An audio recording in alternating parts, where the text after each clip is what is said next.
প্রিয় বন্ধুরা, চ্যানেলে সবাইকে স্বাগত জানাচ্ছি। আমরা আজকে এসএলএসটি ইন্টারভিউ ক্লাসটা আরম্ভ করতে যাচ্ছি রাজ্য সঙ্গীতের উপরে। তোমরা জানো যে রাজ্য সঙ্গীত থেকে ইন্টারভিউ কিন্তু বেশ কয়েকটা প্রশ্ন হতে পারে। তো প্রশ্নগুলো কেমন হতে পারে এবং প্রশ্ন একটু ডিটেইলসে আমরা গিয়ে সেই প্রশ্নগুলোর অ্যান্সার গুলো খোঁজার চেষ্টা করব।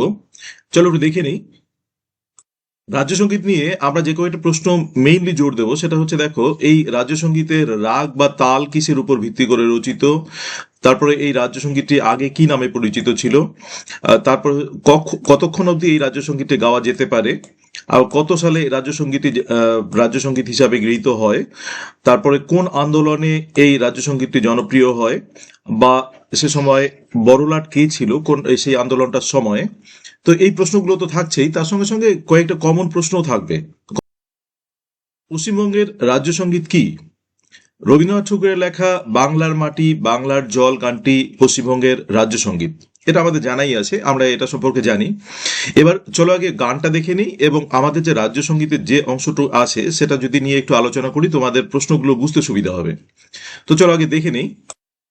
আচ্ছা, এই বাংলার মাটি বাংলার জল এই গানটি কিন্তু রবীন্দ্রনাথ ঠাকুরের লেখা, আমরা আগেই আলোচনা করলাম। তো গোটা গানটা আমরা আগে দেখে নিই। বাংলার মাটি বাংলার জল, বাংলার বায়ু বাংলার ফল, পূর্ণ হোক পূর্ণ হোক পূর্ণ হোক হে ভগবান। বাংলার ঘর বাংলার হাট বাংলার বন বাংলার মাঠ, পূর্ণ হোক পূর্ণ হোক পূর্ণ হোক হে ভগবান। বাঙালির পণ বাঙালির আশা বাঙালির কাজ বাঙালির ভাষা, সত্য হোক সত্য হোক সত্য হোক হে ভগবান। বাঙালির প্রাণ বাঙালির মন বাঙালির ঘরে যত ভাই বোন, এক হোক এক হোক এক হোক হে ভগবান। তো এটা কিন্তু রবীন্দ্রনাথ ঠাকুরের লেখা গোটা গানটা, বাংলার মাটি বাংলার জল। তোমাদের লাগলে এটা কিন্তু একটু পড়ে নিতে পারো। আচ্ছা, এবার আমাদের যে রাজ্য সঙ্গীত হিসাবে যেটা বিবেচনা করা আছে বা রাজ্য সঙ্গীত হিসাবে যেটা নির্ধারিত করা আছে, অর্ডার বের করেছে সরকার, সেই অর্ডারটার মধ্যে কিন্তু আমরা দেখি যে রাজ্য সঙ্গীতের একটু ছোট করা আছে। দেখো এই গভর্নমেন্টের অর্ডারটা, আমরা অর্ডারটা দেখলেই বুঝতে পারছি। আচ্ছা, অর্ডারটা বেরিয়েছে 11/2/2025-এ। আচ্ছা, এখানে বলা আছে, দেখো in supersession of order number দিয়ে বলা আছে, declared as the state song বাংলার মাটি বাংলার জল henceforth be read as follow. আচ্ছা, দেখো বাংলার মাটি বাংলার জল বাংলার বায়ু বাংলার ফল, পূর্ণ হোক পূর্ণ হোক পূর্ণ হোক হে ভগবান। এরপরে দেখো বাঙালির প্রাণ বাঙালির মন বাঙালির ঘরে যত ভাই বোন, এক হোক এক হোক এক হোক হে ভগবান। তো এখানে আমরা কিন্তু দেখছি যে গানটা একটু ছোট হয়ে গেছে। গানটার মাঝখানের অংশটুকু, অর্থাৎ এই দুটো জায়গা কিন্তু দেখো, এই দুটো চারটা লাইন, এখানে টোটাল চারটা লাইন, এই চারটা লাইন কিন্তু মাঝখান থেকে অমিট করা আছে। অমিট করে এই দুটো লাইন দেওয়া আছে বাংলার মাটি বাংলার জল দিয়ে, আবার বাঙালির প্রাণ বাঙালির মন এখান থেকে কিন্তু স্টার্ট করা আছে। তাহলে দুটো চারটা লাইন কিন্তু আমাদের রাজ্য সঙ্গীত হিসাবে এখানে গৃহীত হয়েছে। এই চারটা লাইন আমাদের রাজ্য সঙ্গীত। তো আমরা এটার চারটা লাইন আমরা দেখলাম, এবং এখানে আরেকটা অর্ডারটাতে বলা আছে, দেখো approximate playing time of this version of the song. এই যে এই আমাদের ছোট করে দেওয়া হলো যে সংটা, স্টেট সংটা, সেই স্টেট সংটার কিন্তু অ্যাপ্রক্সিমেট প্লেয়িং টাইম, অর্থাৎ সব থেকে বেশি সময় ধরে গাওয়া যেতে পারে, সেই টাইমটা কিন্তু আমাদের দেওয়া আছে 1 মিনিট।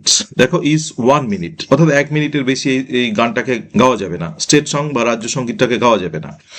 এর সঙ্গে যেটা আরেকটা যোগ করা আছে, দেখো all dignitaries persons shall stand in attention, যেটা হয় আমাদের ন্যাশনাল অ্যান্থেমের সময় বা স্টেট সঙ্গের সময়, সবাই কিন্তু এটাকে মানে দাঁড়িয়ে এটাকে প্রার্থনা করবে বা এটাকে গানটা করবে এবং এটাকে এনকারেজ করার চেষ্টা করা হবে, এটা কিন্তু একটা বলা আছে।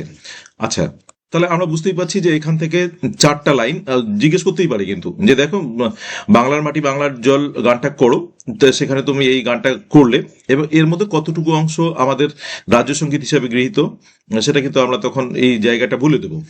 আচ্ছা, তাহলে এই জায়গাটা আমাদের মোটামুটি ক্লিয়ার হয়ে গেল। এবার প্রশ্নগুলোতে আসি। প্রশ্নগুলোর প্রথমে আমরা পেয়েছি যে রাজ্য সঙ্গীতটি কি। এবার আসি, পশ্চিমবঙ্গের রাজ্য সঙ্গীত কার লেখা। আচ্ছা, পশ্চিমবঙ্গের রাজ্য সঙ্গীত বাংলার মাটি বাংলার জল বিশ্বকবি রবীন্দ্রনাথ ঠাকুরের লেখা। আচ্ছা, খুব ইম্পর্টেন্ট প্রশ্ন, পশ্চিমবঙ্গের রাজ্য সঙ্গীতের স্বরলিপি কে দিয়েছেন? তখন আমাদের কিন্তু বলতে হবে সাজিয়ে গুছিয়ে যে পশ্চিমবঙ্গের রাজ্য সঙ্গীত বাংলার মাটি বাংলার জল এই গানটির স্বরলিপি দিয়েছেন ইন্দিরা দেবী চৌধুরানী। আমাদের কিন্তু এই বলতে হবে, কারণ স্বরলিপি কিন্তু একটা ইম্পর্টেন্ট প্রশ্ন হয় এখান থেকে, যে স্বরলিপিটা কে দিয়েছেন। স্বরলিপি কিন্তু ইন্দিরা দেবী চৌধুরী রানী, এটা কিন্তু উনি স্বরলিপি দিয়েছিলেন। পশ্চিমবঙ্গের রাজ্য সঙ্গীত কবে রচিত হয়েছিল? আচ্ছা, রচিত ডেটটা কিন্তু আমরা পাই না, সুতরাং রচিত রাজ্য সঙ্গীতের আমরা কিন্তু সালটা পাই। দেখো, পশ্চিমবঙ্গের রাজ্য সঙ্গীত 1905 সালে রচিত হয়। এবার এখান থেকে দেখো, পশ্চিমবঙ্গের রাজ্য সঙ্গীত কোন আন্দোলনে জনপ্রিয় হয়, এটা কিন্তু আমাদের একটা ইম্পর্টেন্ট প্রশ্ন, এবং আমাদের কিন্তু এটা জেনে রাখতে হয়। দেখো, বঙ্গভঙ্গের অর্থাৎ 1905 বঙ্গভঙ্গের সময়টা আমরা জানি, 1905 বঙ্গভঙ্গের প্রতিবাদ করে হিন্দু ও মুসলিম বাঙালিদের পুনর্মিলন করতে 1905 সালের 16ই অক্টোবর রবীন্দ্রনাথ ঠাকুর রাখি বন্ধন উৎসব শুরু করেছিলেন, এবং সেই আন্দোলনে এই গানটি মূল মন্ত্র হিসাবে কাজ করে। তাহলে আমরা কোন আন্দোলনে জনপ্রিয় হয় হচ্ছে পাচ্ছি আমরা বঙ্গভঙ্গ আন্দোলনের সময়।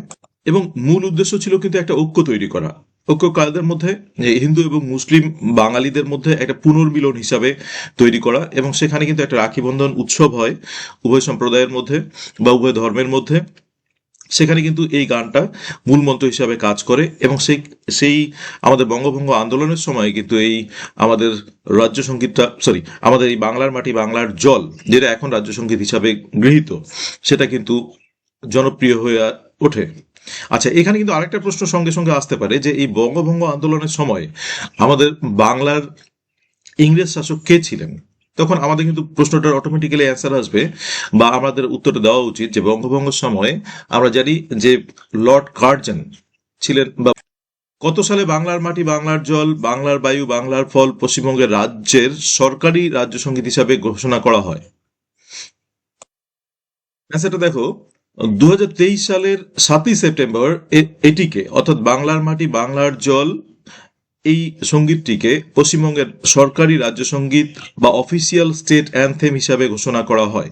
তাহলে আমাদের কিন্তু এটা খুব ইম্পর্টেন্ট প্রশ্ন, যে রাজ্য সঙ্গীত হিসাবে গৃহীত হয় কিন্তু 2023 সালের 7ই সেপ্টেম্বর। রাজ্য সরকারের নির্দেশিকায় এই রাজ্য সঙ্গীত সর্বোচ্চ কতক্ষণ গাওয়া যেতে পারে? তো আমরা অটোমেটিক্যালি অর্ডারটা দেখলাম, আমাদের অর্ডারটা দেখার পরে আমরা বুঝতেই পারছি যে রাজ্য সরকারের সমস্ত অনুষ্ঠান বা কর্মসূচির শুরুতে 1 মিনিট পর্যন্ত রাজ্য সঙ্গীতটি গাওয়া যেতে পারে, অর্থাৎ সর্বোচ্চ টাইম কিন্তু হচ্ছে 1 মিনিট। 1 মিনিটের মধ্যেই এটাকে কিন্তু গাইতে হবে। প্রথমে রাজ্য সঙ্গীত বাংলার মাটি বাংলার জল কি নামে পরিচিত ছিল? এটা কিন্তু খুব ইম্পর্টেন্ট একটা প্রশ্ন, অজানাও থাকতে পারে তোমাদের অনেকের। অর্থাৎ আগে রাজ্য সঙ্গীতটি বা বাংলার মাটি বাংলার জল এটি কি নামে পরিচিত ছিল?